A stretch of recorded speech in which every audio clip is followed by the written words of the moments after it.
Brian, the president, along with the head of the European Commission, Ursula von der Leyen, announced a big trade deal yesterday. Tariffs on imported goods dropped from 30 to 15%, still a tax on businesses and consumers, but energy sales to Europe, infrastructure investment in this country from Europe, pretty big win for the president. I'm stunned that people are still leading with the Epstein stuff, and to a degree the Russia stuff.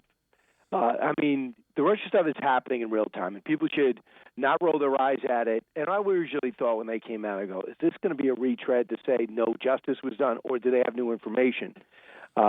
This thing is going to get real, and there's going to be stuff coming forward that even CNN is going to have to report, even CNN. And MSNBC, I don't even know what their charter is. But ABC and the networks, I would say, that's how big it's going to be. When Dan Bongino posts what he did, and the DNI has already come out before that with what they know, and then John Radcliffe yesterday, the CIA. When they say that this stuff is new to John Radcliffe, who was at the DNI and was on the Intelligence Committee in the House, you should listen. I also think the EU deal is titanic, and I like when both sides win. I love that the EU president came over to the president's golf club and said, let's get this done. I mean, this is what's doing the deal is. President has walked away, pushed forward. We're never going to get a deal done with them. I don't want to deal with 27 countries. This is impossible. I'm just putting blanket tariffs on, all to get to this point to say, hey, we'll get your energy instead of Russia's.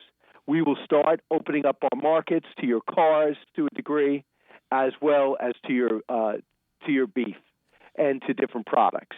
And we're going to invest $600 or $700 billion into your country. But by the way, they make money off that too. And they're going to be a 15% tariff, which goes to pay down the deficit. And I think it's a great deal. I like that the EU thinks it's a good deal, and they'd rather deal with us. I mean, together our economies combine for 44% of the world's economy. And what a great message to send as we have our trade team in Stockholm meeting with China. It is, going to be a big couple of days for the president. And you said how stunned you are that this Epstein thing it's a distraction. What do you think the president should do about it? Listen, what's so interesting is all the media says this is not going away. It's because they keep reporting it. So the New York Post has 3 stories on their front page. Not the New York Post. The Washington Post has 2 to 3 stories on their front page for the last 2 weeks, and then the New York Times too. And what happens is, initially, some of the MAGA base, who is extremely for the president, but extremely for isolationism. We're not going to be involved in any world events. If it doesn't attack our shores, we're not going to worry about it. We're not going to worry about allies, and we don't really need friends. So there's part of the base that I just don't agree with. But they want all these conspiracy theories ironed out. But can they just be prepared for the conspiracy theory not to pan out? So we did walk on the moon, right? I think Lee Harvey Oswald acted alone. But we're going to find out. MLK evidently had some affairs. They published that stuff. So that's out there. Do you need to do it? The FBI spied on him. I'm not happy about that, but we kind of knew about that. So we get that. And now in the Epstein situation, he's a vile person, but he wasn't a viable person since 2008. President Trump hasn't been friends with him 10 years prior to his arrest and his death. Now, people that are trusted implicitly, Kash Patel and Dan Bongino said he killed himself. He was a horrible person, but there is no list.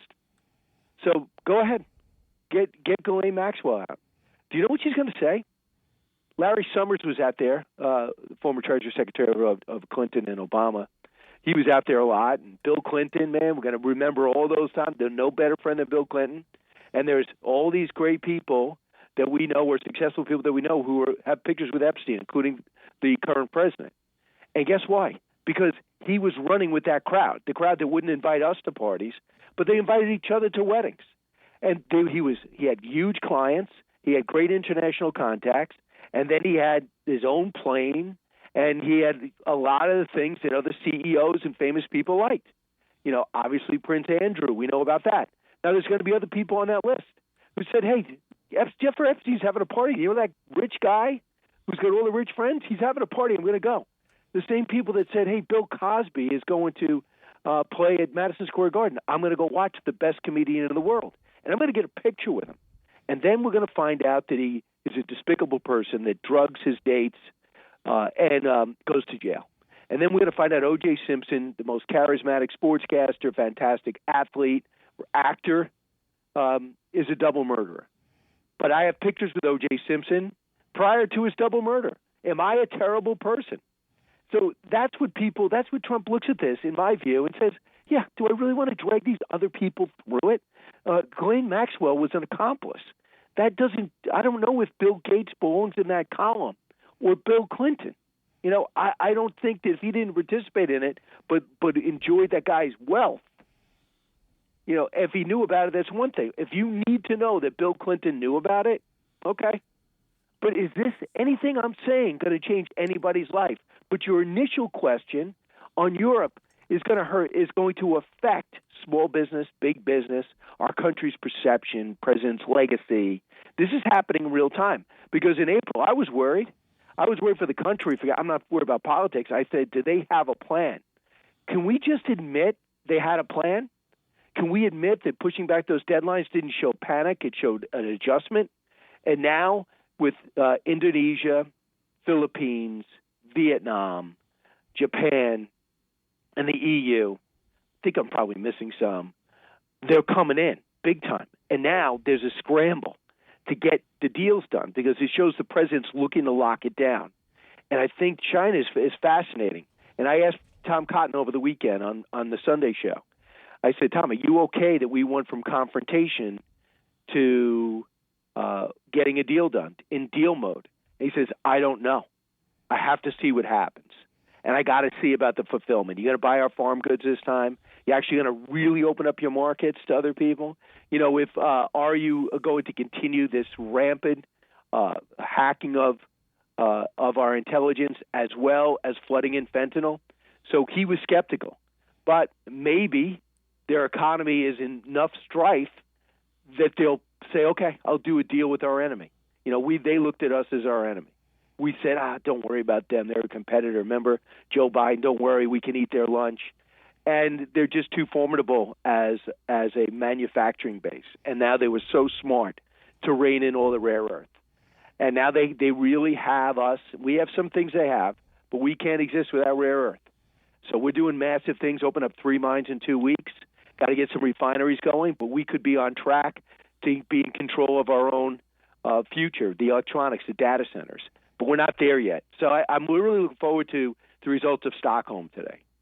So, Brian, quickly here on Israel, we see they open up the corridors to get more aid into Gaza. But I want to ask you about President Macron of France saying that he's going to recognize a Palestinian state. Most European countries don't. What effect do you think it's going to have? Will that drag other European countries to recognize Palestine too? France is not a power player. And I think, and this is scary, and Starmer's going to meet with the president today. They have such huge because they have no control of their immigration system. They have no idea who's in their country. And this is part of the reason why the UK left. London is basically the Londistan. Now, I have nothing against Muslims, but I think you have to meld into a country, be part of their culture, not change the culture. And they changed England, and they changed France. And I think that he's doing that over a political necessity. I have to do it because most of his country is anti-Israel.